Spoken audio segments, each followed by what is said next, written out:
যাদের নাকে polypus polypus ভালো করতে পারতেছেন না, বিভিন্ন জায়গা থেকে ট্রিটমেন্ট করছেন, এরপরে কাজ হচ্ছে না। আমি এখন একটা গাছ দেখিয়ে দিব। এই ভিডিওটা কিন্তু এর আগেও আমি দিয়েছিলাম, দেওয়ার পর প্রচুর লোক আমাকে ফোন দিয়ে বলছে যে ভাই আলহামদুলিল্লাহ আপনার এই ওষুধটা ব্যবহার করে আমি 100% রেজাল্ট পাইছি।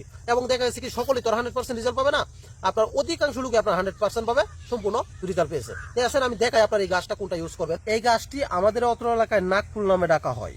অন্য অন্য এলাকায় কি নামে ডাকে সেটা তো অবশ্যই জানি না। তা আপনার কাছে একটা রিকোয়েস্ট থাকবে, আপনাদের অত্র এলাকায় কি নামে ডাকা হয় একটু কমেন্টে লিখে যাবেন, তাহলে এখান থেকে দেখে অন্যরাও সহজে চিনতে পারবে। দেখেন এই গাছটা কিন্তু আপনাদের অত্র এলাকাতে এখন সিজন, এখন ফুল ধরছে।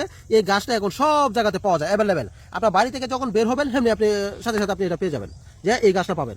আপনি কি করবেন, এই গাছের কতগুলি পাতা নেবেন, এইভাবে পাতা নেবেন। দেখেন এটা হচ্ছে হলুদ এক ধরনের ফুল। এটা যদি আপনি চাবাইলে পরে মুখে যত ধরনের গা আছে জীবের মধ্যে, যে আপনার গাগুলি এগুলি সম্পূর্ণ ভালো হয়ে যায়। এটা চাবাইলে পরে জিঞ্জি ধরে, এবং জিঞ্জি ধরার সাথে সাথে মুখ থেকে প্রচুর পরিমাণে লালা পড়বে, আর যে জীবের যে গাগুলি আছে ওই গাগুলি চলে যাবে। আপনি কি করবেন, এটার যে পাতা আছে ওই পাতাগুলি নেবেন, কতগুলি পাতা নিয়ে আপনি ভালো করে এভাবে কেসলাবেন। কেসলিয়ে আপনি রস তৈরি করবেন। এভাবে কেসলিয়ে আপনি এক ফোঁটা রস তৈরি করবেন। রস তৈরি করে ওই রস আপনার এক ফোঁটা পরিমাণ, যে নাকে মাংস বাড়ছে ওই নাকে আপনি দিবেন। যে নাকে মাংস বাড়ছে ওই নাকে কটন বার দিয়ে ওই এক ফোঁটা রস আপনার ওই মাংসের মধ্যে ভরাই দিবেন। দিলে পরে কি হবে, আপনি সাথে সাথে কিছুটা রেজাল্ট পাবেন। সাথে সাথে আপনি যখন কিছুদিন ইউজ করবেন, তাহলে আপনার যে মাংসটা এটা সম্পূর্ণ মিলিয়ে আপনার আগের মতো ঠিক হয়ে যাবে ইনশাআল্লাহ। অবশ্যই ফ্রেন্ডস, যদি ভিডিওটি ভালো লেগে থাকে তাহলে অবশ্যই ভিডিওটি একটু শেয়ার করে দিবেন, অন্যরাও যেন এই ভিডিওটা দেখে তাদের সমস্যাটা দূর করতে পারে।